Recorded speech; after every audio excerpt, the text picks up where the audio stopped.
Welcome again to Telltale Books.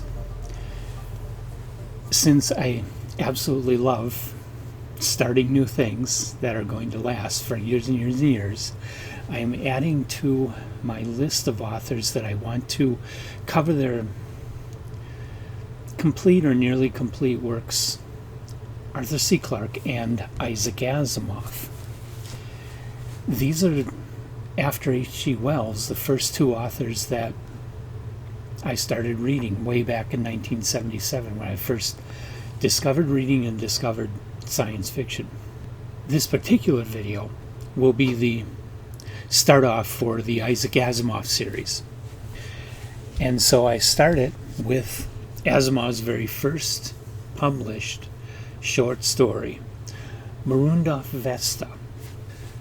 Marooned off Vesta was first published in Amazing Stories in the March 1939 issue. It was Isaac Asimov's first published story. He had tried to sell to John Campbell, but he was very young, very wet behind the ears. Campbell saw promise in Asimov and did guide him a lot, but didn't buy his first, at least his first two stories. I don't know how many stories Asimov placed with other magazines before Campbell finally did buy Trends, but he did reject Asimov's very first attempts, and including Marooned off Vesta, but Asimov was able to place his earliest stories in other magazines at that time. So he got published. He just didn't get published first in Astounding, where he really wanted to be. Now, Marooned off Vesta is part of a small series about the characters Brandon, Shay, and Moore. This being, of course, the first of the series. The second of the series is actually a sequel to Marooned off Vesta called Anniversary, which was published many years later in Amazing Stories on the anniversary of the publication of Marooned off Vesta. So, what is Marooned off Vesta? It's a very simple, quick little story, but it's one where you have a scientific problem posed, and the characters have to try to figure their way out of it. What happens is a ship, I forget if it's passenger ship or cargo ship or what, but a spaceship going through space.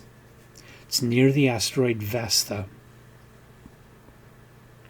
and there is a human base on Vesta, but they are hit by an asteroid, meteor, or whatever, and the spaceship pretty much destroyed. Parts of the spaceship are still intact, but the ship can't keep going, has limited supply of food and air, and the surviving people in it, if they can't figure out a way to get out of their situation, they're going to die. And so they come up with a technological solution to their problems. I won't spoil what the details of that are, but it is all about people faced with adversity and thinking their way out of it, which is classic science fiction. Now, this is not a great story by any means. It is Asimov's first published story. It is an early work. It is a beginner work. Good enough to be published, good enough to read. It comes across a bit dated, but it's still enjoyable if you can look past the changes that have happened over the years since then. That's really where the story stands.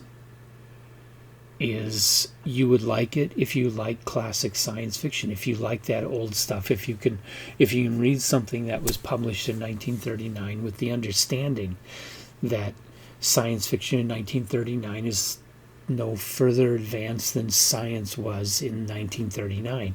There's been a lot of technological and scientific progress since then. Things have changed. You have to forgive the story for the fact that Asimov did not have a crystal ball and know exactly how the world was going to change before space travel became possible.